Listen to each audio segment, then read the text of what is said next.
Okay, so continue your discussion. The chapter about setting up and maintenance, right? So basically, assuming for the sake of argument, you have already set up your accounting firm, so it's already working. Now you have to renew your accreditation with the BOA or Board of Accountancy. So as mentioned, you need to have 120 units of CPD. Okay, that's a requirement. At the same time, you will be able to renew your um, license if you are able to maintain, what is the required a standard. There will be some other requirement like you don't have any violations of the code of ethics and certain the way you there should be quality assurance of your audit, so you will be able to renew your license. This is similar with your renewal of your ID, PRC ID. So it's also every 3 years. Now it's the renewal of your PRC ID coincide with your birthday. So for example, in my case, I got my license first in 1999. So it's 3 years validity, but because it's almost 2000 year 2000, so it is presumed like I got my license in the year 2000 because the expiry of my first license was in 2003. So like I got like free 2 months license, and then from there on it will be only 3 years. It's like even though I have registered with PRC in 1999, the first time I have renewed my license was not in 2002 but rather in 2003. So now we are already in 2024, so I think I have renewed my license for several times.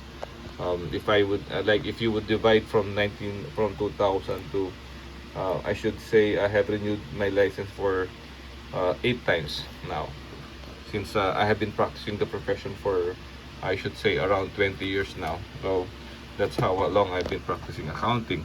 And now, regarding the question of what are the relevant experience for you to be able to set up your accounting practice. So we have your public practice, at least 1 year in an auditing as an audit assistant, and at least 2 years as auditor in charge of an audit engagement covering full audit function of significant client. Okay, so audit in charge, you should be the one managing the full audit. I think it could be like a audit manager, something like that.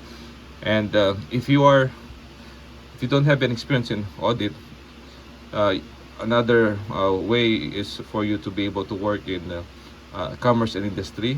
So what are the requirements in case you are working for a private company? So you should be involved with general accounting, budgeting, tax administration, internal auditing, and liaison with external auditors, representing his or her employer before government agencies on tax and matters related to accounting or any other related function.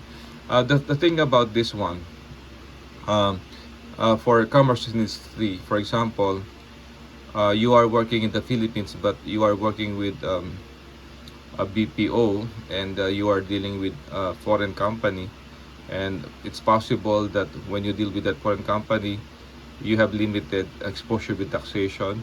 And aside from limited exposure, you might be dealing with taxation from another country like Australia or United States.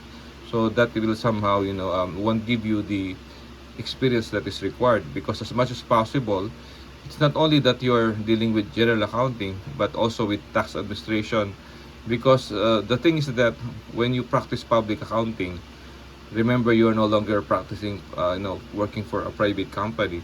Most likely you will be auditing company who are paying taxes.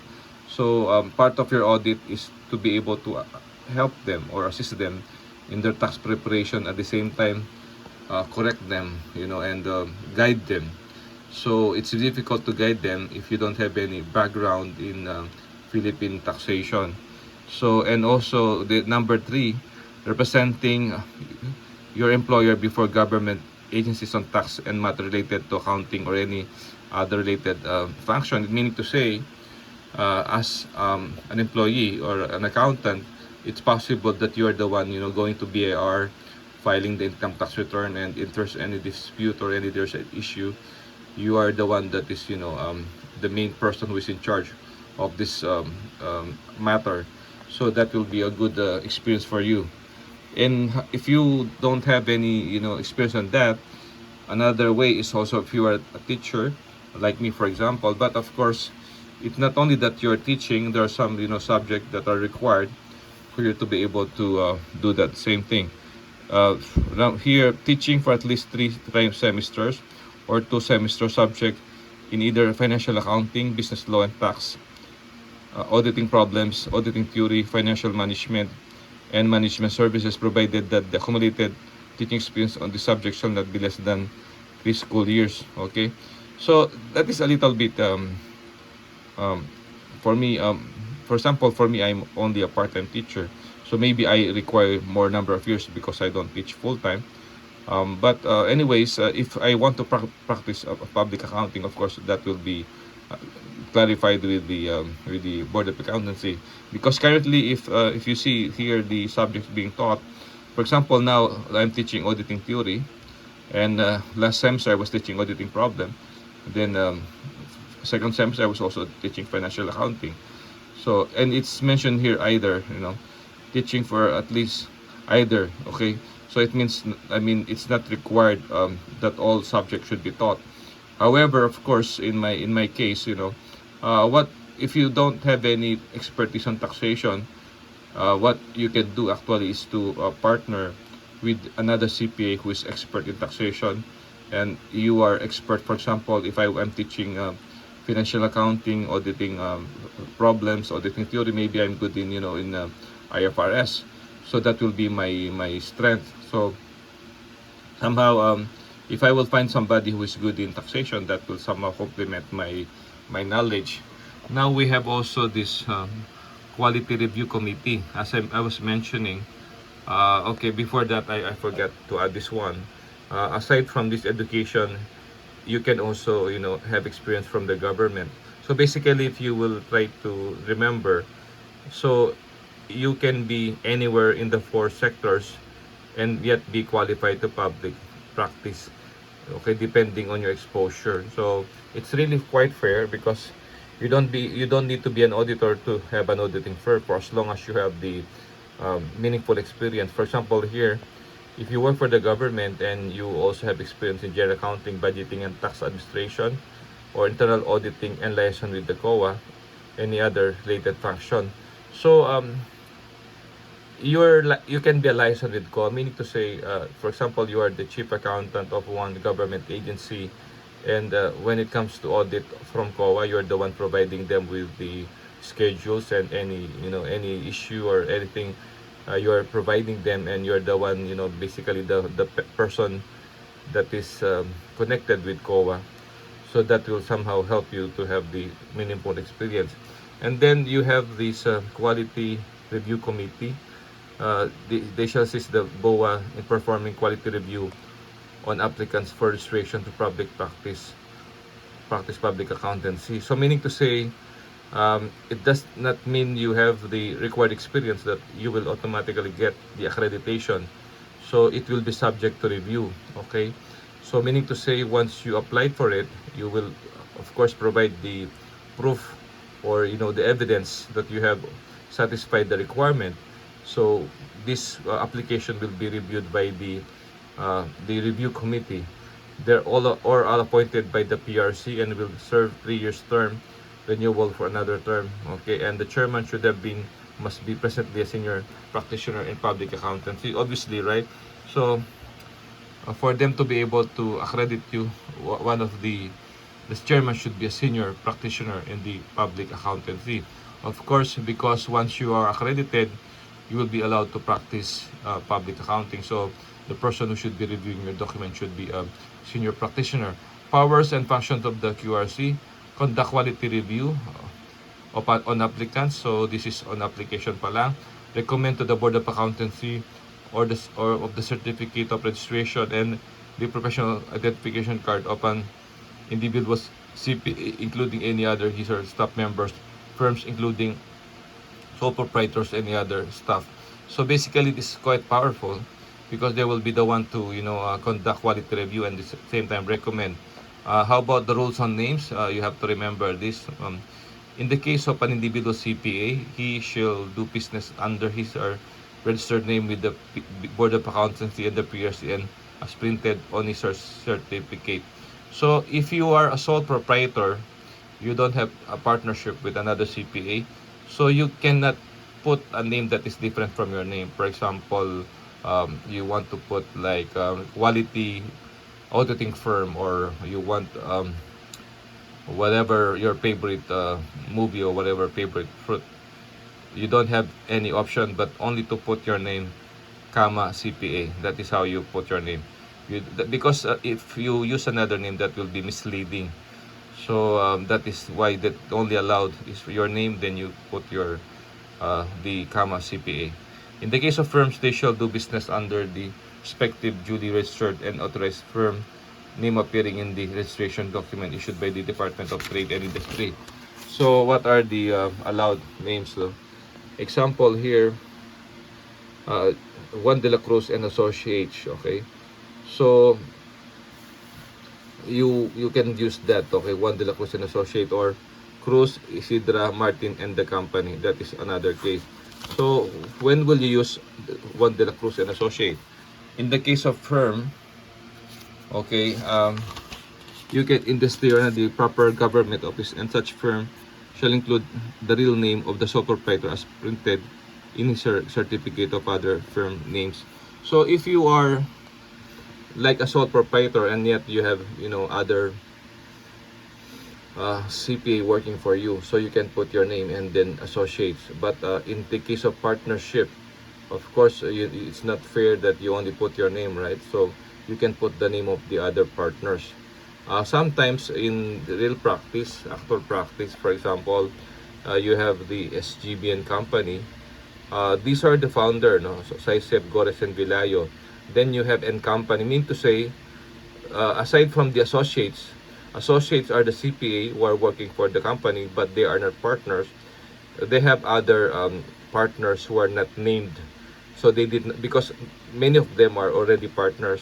As mentioned earlier, I think I mentioned to you before, in the auditing firm, once you join the auditing firm, you will become a junior auditor, then you'll become a senior, and then a manager, and then ultimately you will become a partner.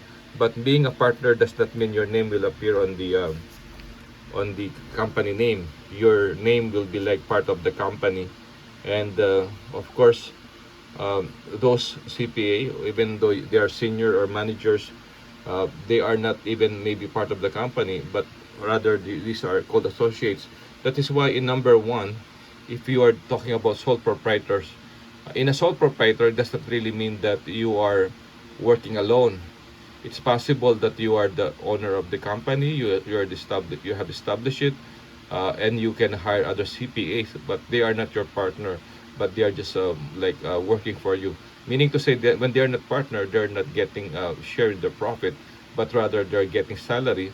But of course, if you are doing quality audit, you want to hire CPAs, and it's difficult to work alone. So that is how it is.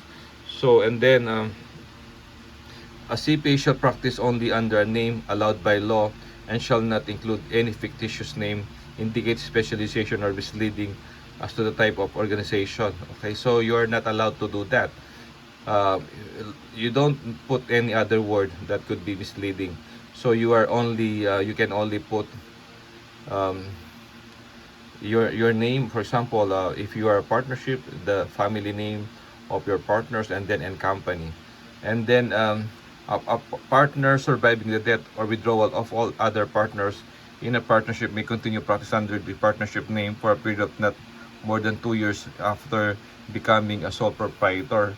So for example, in this case, for example, you have Cruz, Isidro, Martin and company, and unfortunately, for example, Isidro and Martin died, for example, in 2024, and the surviving CPA will become a sole proprietor.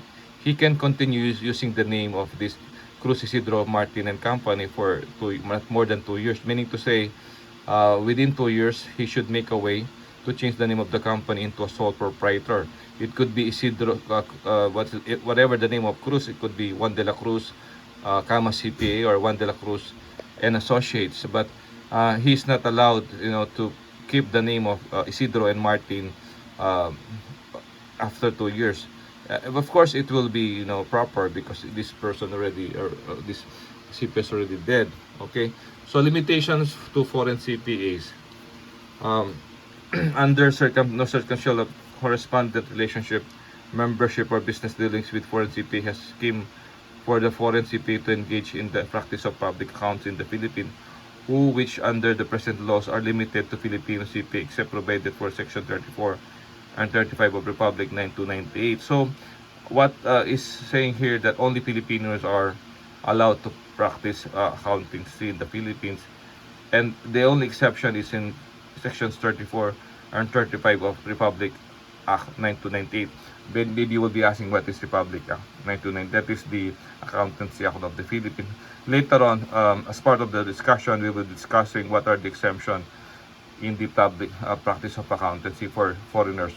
The individual CPA firm or partnership of CPA only registered under IRR shall not have its owner, sole proprietor, partner, or any staff thereof any foreign CPA unless she qualifies to practice in the Philippines under Section 34 and 35 of Republic Act number 9219, other relevant laws, bilateral or multilateral agreement or treaty. So basically, generally speaking, except if they qualify for the exemption, you cannot have a foreign CPA as one of the partners. For example, hindi pwede yung you have like 4 Filipino and then 1 American who is a partner of the auditing firm. So basically, the requirement is that all the partners should be Filipino. Then you have your first-time registrants. Of course, basically, mas mahirap yung first registration mo, no? Because nangangapa ka pa. No? So, in the case of first-time registrants, the application for registration shall be accompanied with sworn statement by the individual CPA, sole proprietor of the firm and managing partner of the partnership, stating that the individual CPA, sole proprietor of the firm, and the partners of the partnership have at least 3 years of meaningful experience in the other areas of practice, public practice, including taxation, including attachment containing the details of such work experience. So, not only that you are submitting your proof of experience, but also you will be, under oath, okay? Because when you are sworn, if you are lying, you're not telling the truth, you can be held criminally liable. So, but of course, you won't. A normal CPA won't be doing that because you will be, sending proof. For example, I'm being a teacher right now. So, if I want to apply for public practice, I will be asking the school because for me, I have a good. For me, if I would choose the meaningful experience for my work in the school being a teacher, of course I would be asking Systems Plus to provide my certificate of employment, and they have to mention what subject I have been teaching. So obviously the Board of Accountancy can call the school and verify if I am indeed teaching. And you have the here below authentication and accreditation. The PRB shall duly authenticate all applicants for registration received in the proper form, and after other pass upon such applications recommend to the PRC for the approval or denial.